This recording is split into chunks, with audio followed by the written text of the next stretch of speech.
Hey, I'm Alli Kerr, women's fitness expert, and I am here with Dr. Maribel Vaughn at Vineville Internal Medicine here in Macon, Georgia on Forsyth Road.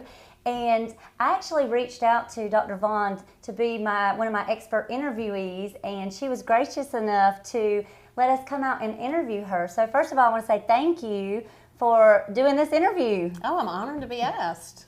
Awesome. Well, I'm going to let her talk a little bit about just how she got, well, first I want to find out where she's from. Where are you from, Dr. Vaughn? Well, I was born in Savannah, but I spent most of my life was raised in Atlanta. Awesome. So not very far from here. Now you're in Macon. So tell me, where did you, first I want to know how you got into the medical field, and then we'll talk about where you went to school. Sure. I was a biology major in college, biology, psych, and Spanish major. But I always loved the sciences, and I love people, and this is really just the best combination of the both. Wow. And so now, where did you actually go to school, get started on this medical journey? Well, I did my undergraduate at the University of the South, Swanee, which is on a mountain in Tennessee. It's very beautiful. Lots of Maconites going to school there. And then after college, I did a few more graduate classes to get kind of all the pre-meds done, because that biology doesn't quite prepare you for all the pre-med classes. So I did some at Georgia State, some at Kennesaw, and I worked at Grady downtown. Oh, wow. Great hospital, good experience, and I actually translated for them. So I went to every department translating for anybody that came in that only spoke Spanish. Wow. So it really gave me kind of a diverse view of the hospital. And then I applied to, all the med schools around, and I got into Mercer, and I just love their approach. It's a very kind of holistic. I mean, we look at the person, every part of them, and it's geared for primary care, which I knew I'd want to do primary care. And, we have a group setting. It's not quite as competitive internally. It's a very supportive environment. The community physicians supported it, and, we really have highly qualified people teaching. I mean, Mercer it's really a gem in Macon. Wow, yeah. My husband's actually a grad of Mercer, so fantastic. Yeah, it's a great school. And now you're in Macon, and you actually decided to open. So tell me, how did you end up staying here in Macon? Well, since I went to medical school here, I stayed to do an internal medicine residency. There were two local physicians that were kind of tag teaming the directorship for internal medicine. And I did some rotations back at Georgia Baptist in Atlanta, and I traveled a little bit. We're allowed to go a few different places for our rotations just to see different hospitals and kind of get different exposure. But, I really just liked it here. There's really a lot of talent in this area for physicians because it's such a pleasant place to live. And it's a good community to practice medicine in. And when I did my residency here, I realized there were not a lot of females in primary care. I mean, there are quite a few now, fortunately. But there was really a good opening for me. And the physicians in this community put me in practice. Obviously it takes quite a bit out of pocket to get started. And, local people helped make sure that I had plenty of business, made me lots of referrals, let me cover for them when they were out of town, and just, every little thing until I got busy enough to carry myself. So, I mean, I'm very grateful to this community. Wow, well, we are very grateful to have you in this community. I hear nothing but good things, and that's actually one of the reasons that I reached out to Dr. Vaughn. Is I've actually had clients that come to me for personal training that are your patients, and they have said such great things about you. And then, I don't know if you even remember this, but it's been, I don't even know if it was a year ago, 2 years ago, time seems to fly these days, but you reached out and you just sent me a message on Facebook and just said, hey, you're going to put me out of business because your clients are coming in here with lower blood pressure and getting off their meds. And I was like, wow, we had never, actually today's the first time we've actually met in person.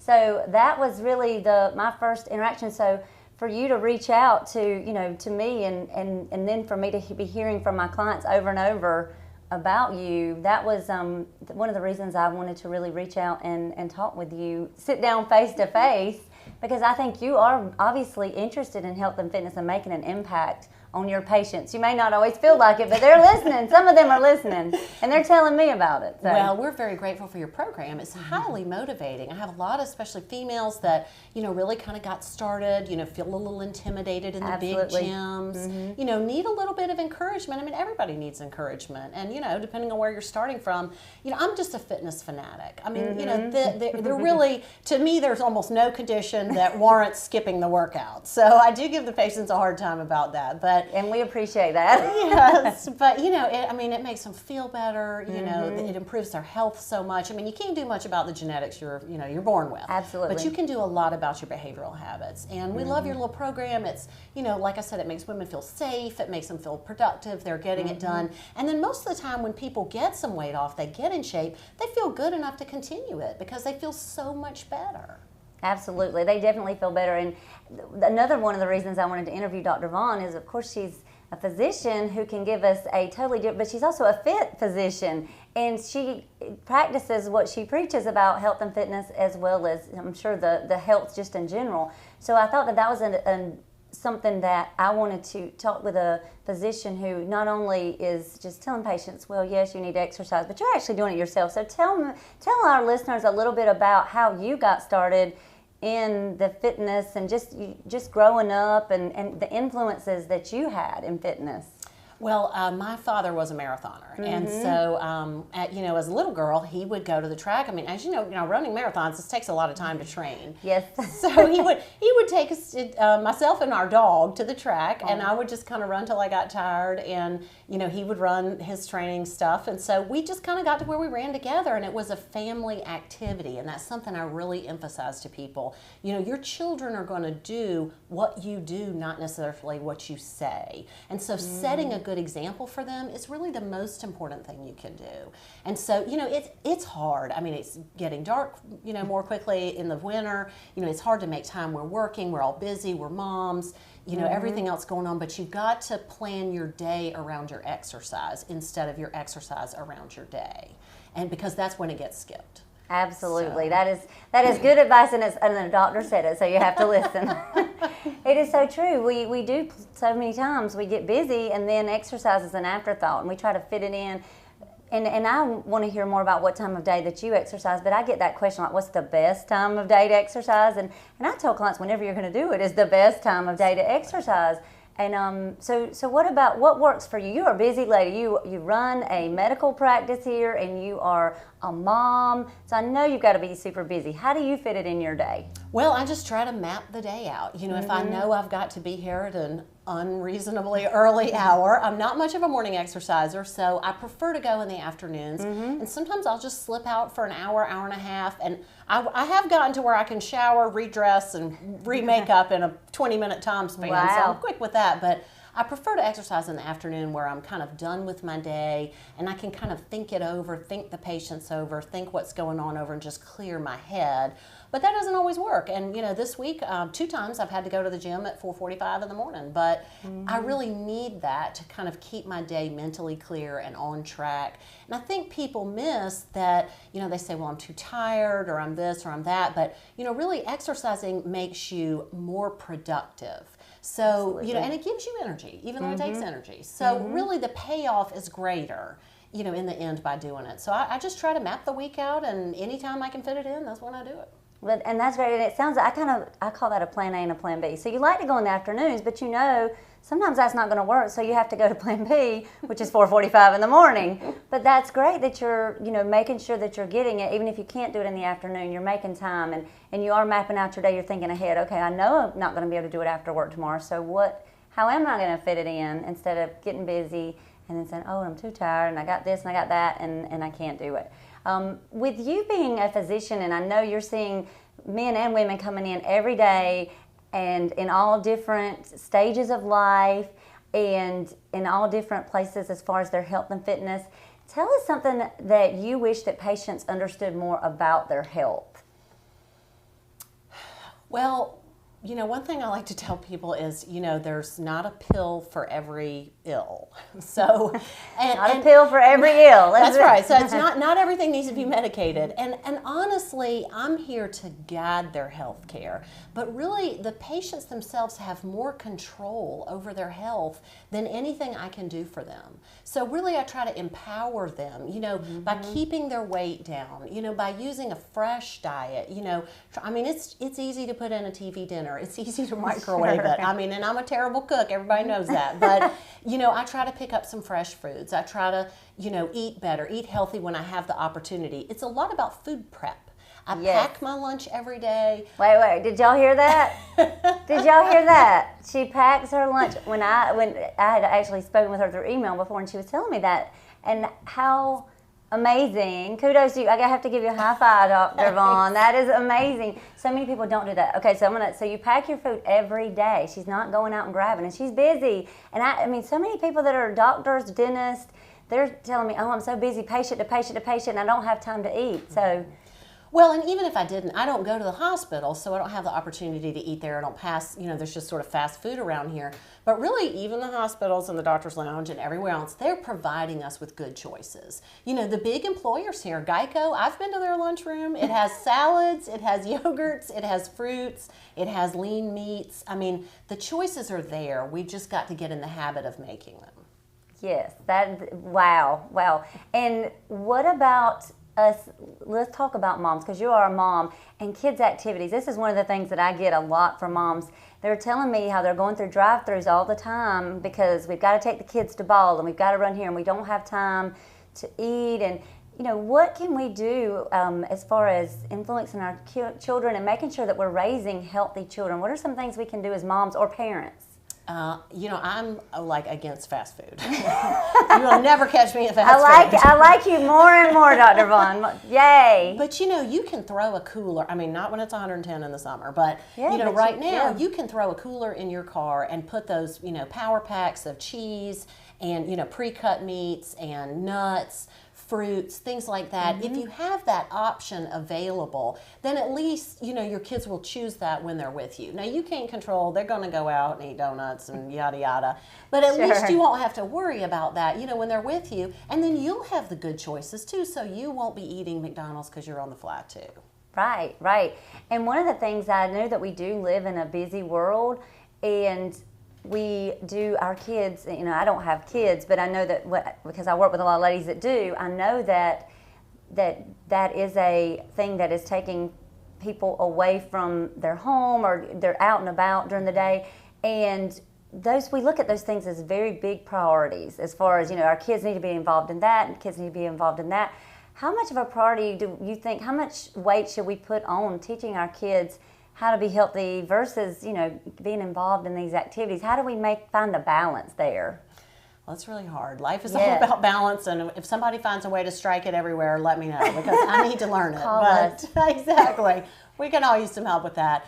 But what I see, of course, is the adult end of that. So I'm seeing these, young 20s, these late adolescents that didn't learn good health habits, and now they're suffering some of the consequences, So I really feel like it's important for you to set that as a high priority in your house. And I mean, don't think my kid doesn't eat Cheetos and donuts, because he definitely does. He loves donuts, and I love donuts, but there's a limit to how many donuts you can eat. So, it's a treat. And so we just really try to keep the good stuff with us and make that a priority. We don't eat out a lot. I mean, eating out is expensive. It's time consuming. With the way the food prep is now, Publix, Kroger, all these places, they've got steam in the bag vegetables. They've got, chicken that's already rotisseried. I mean, the choices are there, and it's quick and it's inexpensive. So, so we have no excuses. Basically, that's what we're saying here. We have no excuses.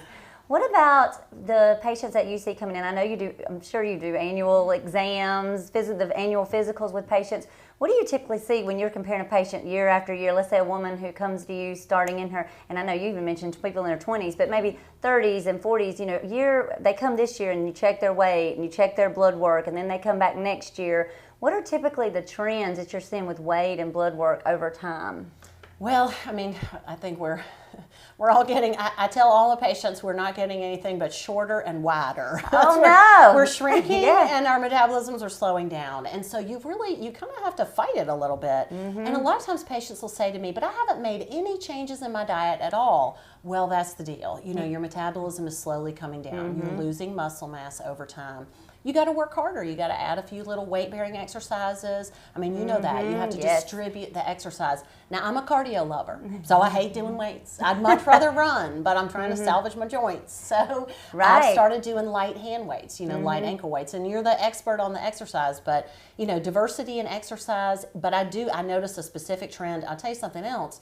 If you have a sedentary job, huge difference between patients that, you know, walk the floor, especially nursing staff, things like that, and sedentary jobs. So, you know, I tell people we use stand-up desks in all our rooms to keep us, and to kind of keep us fluid. I think sitting in one place for a long time just isn't good for you. Absolutely, yeah. So what do you notice between the ones that are in the sedentary jobs versus the ones that are in the more moving around jobs? What kind of differences are you seeing? Well, the main difference is when somebody goes from one to the other. So we'll see somebody that's been walking the floors and suddenly they're made to be a supervisor and they're sitting at a desk, they're going to pack on 5% extra. It's just every time. And they're miserable. And so, you know, they make all kinds of crazy stuff that's really awesome. Like these balls that you sit on where you kind of have to balance your torso instead of just a regular desk chair. I have a lab lady that works here who will wear ankle weights around during the day to help build muscle mass. I mean, there's a lot of little things you can do. I mean, it seems kind of silly, but, you know, that stuff adds up. And that's going to add, you know, 20% on your triglycerides. That's going to, you know, increase that blood pressure. The other thing I notice is how much stress we put on ourselves. And regularly I'll see people retire and they'll be on 11 medicines, 12 medicines, and one by one they'll start dropping them as their stress level goes down. And that just amazes me. Wow. We're wearing ourselves so thin with all these responsibilities and job stresses and everything else that we could require that many medicines. Yeah, and one of the things that in our email conversations back and forth that really stuck out that you said to me is, you're oftentimes, not only can everything not be fixed with a pill, but you're oftentimes treating side effects of a medication with another medication. So talk to us about that. Well, you know, I always tell people that for every action, there is a reaction. You know, that's obviously that's a science mantra from many years ago. Yeah. But that's it. I mean, you know, these medicines are not free. You know, they have a side effect. They have things that, you know, they cause. They have other side effects they cause. And sometimes I find myself chasing my tail, you know, chasing one side effect from one medicine when really the whole disease state could be modified so well with a major diet and exercise change that we might not need any of them. Did y'all hear that? The whole disease state could be modified or changed with the proper diet and exercise, and we wouldn't need any of those medicines. Wow, that's huge. And that's going to lead me to my next question. That may have kind of answered it. But what is one of the things, I know we all have our interactions with I know with me, with clients, there's certain things that I just wish that frustrate me, that people just don't understand, or that I feel like I'm beating a dead horse sometimes. What do you feel like is one of the most frustrating things being a physician? Well, and I'll say this definitely for females, you know, we put everybody before ourselves. We don't make enough time for ourselves. And I try to remind people, you can't take care of your husband, your family, your children, your parents, or even for men, your wife, until you've cared for yourself. And so, you know, we've got to prioritize ourselves a little bit more. You know, 30, 40 minutes a day, you know, is really going to add later on. I mean, it's really important, but it's hard to do. I mean, I have a hard time doing it too. I feel like I got to make sure and check all the boxes for my kid before anything else gets done in the day. But, you know. Yeah, and that is definitely something that I see too. It's just we as women, because I work mostly with women, and we do not take care of ourselves. We do take care of everybody else. And sometimes I think we feel guilty as women of doing something for ourselves, and unfortunately that's not helping our health. So what about for a lady who's in that 35 and older, let's say 35 and older range, if you could give them some just life-saving, life-changing tips, what would you say are some things that they can do that would be life-changing, life-saving? Well, I mean, really what we've talked about so far, you know, those early, I mean, you know, 30, of course, I'm 45, so 35, 35 seems early to me. Yep. So really set your habits. Make it a habit, just like brushing your teeth, exercising, reaching for the right foods, you know, minimizing the alcohol intake, you know, except in the holiday times or whenever. And just, you know, making the bad foods kind of a treat, you know, a special occasion.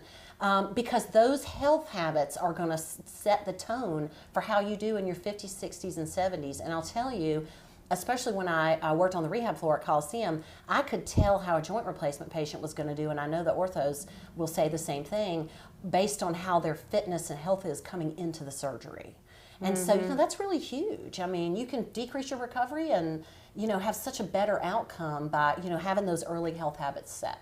Absolutely, yes. And I definitely see the joint issues too, and that's something that I think that is attributed to so many of the things that we talked about with being overweight and just sitting a lot, being sedentary. I see that that tends to lead to, in my what I see every day, that leads to more of those. So I'm glad you brought up the joint issues, because that's a biggie, because we might feel good mentally, but if our body's falling apart, it's not easy to exercise. What about exercise? And you know, a lot of people will tell me, well, I can't exercise because I have a bad knee.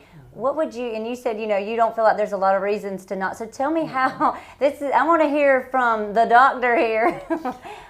Well, you know, there's really no excuse. I mean, there's every kind of exercise. You know, there's 3 pools in town that are heated. You know, they have walking lanes. Because people always say, well, I can't swim. I said, well, it doesn't matter, because there is a lane that you can walk in. I mean, and really any physical therapist that's done any joint work with you, you know, or you can give them some advice on the best exercises. But I mean, even our knee replacements, I mean, they're going on bikes the day of, day after. I mean, you've got to stay mobile. And there is an exercise, if you have a lower body, you know, a lower extremity problem, exercise your upper body. But really the water is, you know, it's kind of the end. That's how I close it up when I'm getting a lot of excuses, because, you know, there's just no time that's not appropriate for somebody. It's, you know, so easy on the joints. Yes, so you can do something. Yeah, I joke with my clients and tell them if they're, you know, if they're not in a body cast, we can find something that they can work. And even then we may do eye blinks for exercise. So tell us just one final thing. As far as if you could get one message to the masses, I know that, you know, health and fitness is a passion for you personally. You grew up with a father who's a marathoner, and now you're practicing medicine, seeing patients every day. If you could get that one message, one thing out before, you always have those things, before I die, if I could get this one thing across, what would it be? So what would that be for you? That's a good question. There's a lot of things that come to mind immediately. You can share more than one. I think probably just 5 days a week, 40 minutes of exercise, you know, fresh fruits and vegetables, 5-6 servings a day, you know, no sodas, no, you know, all these sugared, carbonated beverages that we're drinking, you know, 5 to 7 glasses of water every day. I mean, just, you know, really it's the stuff you already know. It's just making the time to do it. Yeah, and you said planning ahead, so great. Well, thank you so much. I'm so thankful that you took the time out of your busy schedule to get in exercise, work all day, and do this interview. So we really appreciate that. And I just wanted to let people out there know, if they want to find out more about Dr. Vaughn, where would they go? Well, we have a website. We have a Facebook site that's Vineville Internal Medicine, and then, of course, we have a website that's VinevilleInternalMedicine.com. And you know, we're happy to take questions and anything else we can do to help people, and we really appreciate people like you that help us help the patients. Well, I appreciate you allowing us to do that. And tell us, are you taking new patients if anybody's interested? We're taking new patients. All right, so on Vineville Avenue, Vineville Internal Medicine, and the website again is? www.VinevilleInternalMedicine.com. Easy enough. Well, thank you so much, Dr. Vaughn, and we will see you all very soon. Thank you.